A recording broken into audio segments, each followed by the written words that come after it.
হ্যাঁ, এগুলো তোমরা তোমাদের ছোট ভাইদের বোনদের সাজেস্ট করবে। যারা এসএসসির বাচ্চা কাচ্চা আছে তাদের জন্য আমরা পুরো এসএসসি 25 ব্যাচের যারা আছে তাদের জন্য আমরা সম্পূর্ণভাবে একেবারে এমসিকিউ নিয়ে যেন তাদের কোনো ভয় না থাকে, সেজন্য আমরা ফিজিক্স, কেমিস্ট্রি, ম্যাথ, হায়ার ম্যাথের জন্য তাদের জন্য এমসিকিউর উপর একটা ক্যাপসুল সিরিজ আমরা লঞ্চ করেছি। বুঝতে পেরেছো? তো তোমাদের ছোট বাচ্চা কাচ্চা যারা আছে, ছোট ভাই বোন যারা আছে এসএসসির, যদি তোমাদের কোনো ছোট কাছে বাচ্চা থাকে তাদেরকে তোমরা আমাদের এই এমসিকিউ কোর্সটা সাজেস্ট করতে পারো, যেখানটাতে আমরা সম্পূর্ণ প্রতিটা অধ্যায়ের জন্য বা প্রতিটা চ্যাপ্টারের জন্য, সরি, প্রতিটা সাবজেক্টের জন্য বেসিক্যালি প্রায় 600 প্লাস এমসিকিউ আমরা কমপ্লিট করিয়ে দিব ক্লাসে। এই সম্পূর্ণ কোর্সটা তোমরা পেয়ে যাবে মাত্র 493 টাকাতে। ঠিক আছে?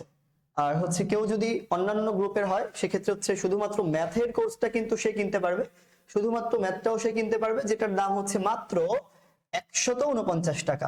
মাত্র 149 টাকায় সে সম্পূর্ণ ম্যাথটা কিন্তু আমাদের কাছ থেকে পেয়ে যাচ্ছে। তো তার এমসিকিউ এখানের বাইরে আসার কোনো সম্ভাবনা নাই ইনশাল্লাহ।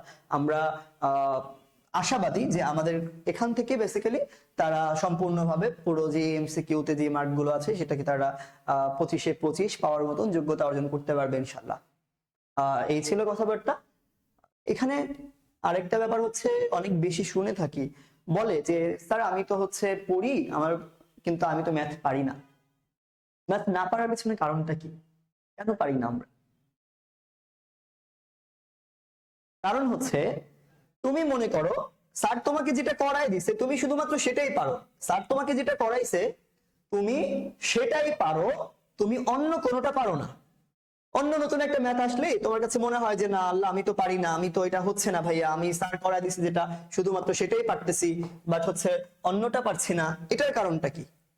এটার কারণ আমরা যখন পড়ি, আমাদের যখন পড়ায়, তখন আমাদের টিচাররা যখন আমাদের পড়ায়, তখন অধিকাংশ টিচারের ক্ষেত্রে কি করে, বা অধিকাংশ প্রতিষ্ঠানগুলোতে, বা আমরা যেভাবে পড়ি সেটা কি আমাদেরকে বলা হয় এই অধ্যায়ের মধ্যে এই এই কয়টা সূত্র আছে, এটা এই অধ্যায়ের সূত্র, এই সূত্রগুলো পড়ো, এরপরে অনুশীলনী ম্যাথগুলো ধরিয়ে আমরা তারপরে সলভ করে দিচ্ছি।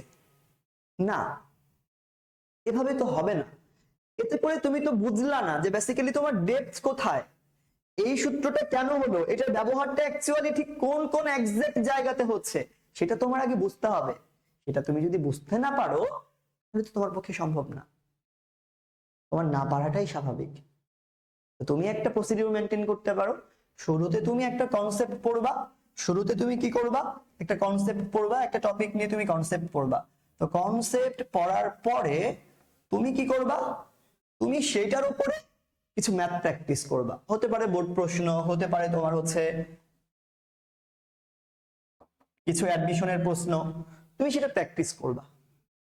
তো তুমি কনসেপ্ট পড়লা, প্র্যাকটিস পড়লা, দেন তুমি কি করলা, তোমার অনুশীলনী প্র্যাকটিস করলা। তুমি কি করলা, তোমার অনুশীলনী প্র্যাকটিস করলা, বা কিছু বোর্ড প্রশ্ন কমপ্লিট করলা, বা তোমার বই যে বইটা পড়ছো সেই বইটা তুমি কমপ্লিট করলা। এরপরে তুমি স্যার কি করবা, আমি সাজেস্ট করব যারা এইচএসসি এর কাছে বাচ্চা আছো তারা কি করবা, গাণিতিক পদার্থ নিবা।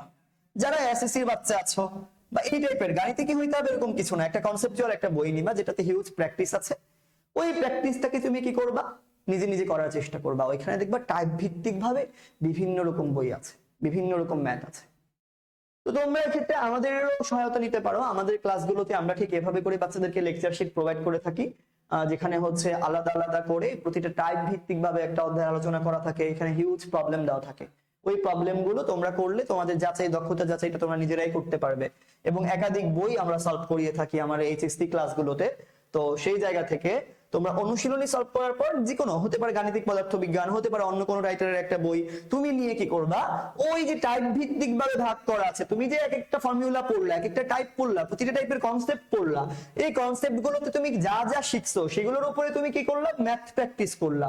সেই ম্যাথ প্র্যাকটিসটা করা হলে তুমি কি করবা স্যার, অনুশীলনী ম্যাথ গুলো সলভ করলা। দেন তুমি অন্য আরেকটা বইতে যাবা, অন্য আরেকটা বইতে গিয়ে তুমি কি করলা, অন্য আরেকটা প্র্যাকটিস করলা, টাইপ ওয়াইজ প্র্যাকটিস করা শুরু করবা। টাইপ ওয়াইজ প্র্যাকটিস যখন তুমি এটা করবা, তখন দেখবা তুমি একটা ম্যাথ পারতেছো, আরেকটা ম্যাথ পারতেছো না। তুমি দেখবা কি যে তুমি মনে করো একটা ম্যাথ পারতেছো, একটা ম্যাথ তুমি করলা, প্রথমটা তুমি সুন্দরভাবে পারছো, 2 নাম্বার ম্যাথে তুমি গেলা, এটাও তুমি সুন্দরভাবে পারতেছো। 3 নাম্বার ম্যাথে যখন তুমি যাবা, তখন তুমি একটু একটু পারতেছো, আবার একটু একটু পারতেছো না, শেষ পর্যন্ত তুমি এটা পারলা, এটা আটকে আটকে গিয়ে তুমি পারছো এটা। মনে করো 4 নাম্বার ম্যাথের মধ্যে গিয়ে তুমি কি করলা, একেবারেই পারলা না এটা, তুমি কি করবা, সলিউশন দেখবা। তুমি কি করবা, সলিউশন দেখবা। সলিউশন দেখে তুমি কি করবা, বুঝলা, যে বুঝে ফেলছো যে আচ্ছা এটা হয়েছে, এটাই ভাবে করে হয়েছে। আচ্ছা ইস, আমি মাথাটা আমার বুঝতে পারি না, এটা কি ভুল করলাম, এটা তো পারার কথা ছিল আমার, একটা রিগ্রেট করলা, দেন এটাকে আবার না দেখে প্র্যাকটিস করলা। এরপরে তোমার কাজ হচ্ছে, এরপর তুমি ধরো 5 নাম্বারে গেলা, 5 নাম্বারে গিয়ে তুমি দেখতেছো কি তোমার সেটাও না, পারতেছো না। ঠিক আছে, এবার তুমি আগেরটার মতন সলিউশন বের করলা, সলিউশন দেখলা, কিন্তু দুঃখের ব্যাপার তুমি সলিউশন দেখেও এটা করতে পারতেছো না, বুঝতেছো না যে এই লাইনটা কেন হইলো।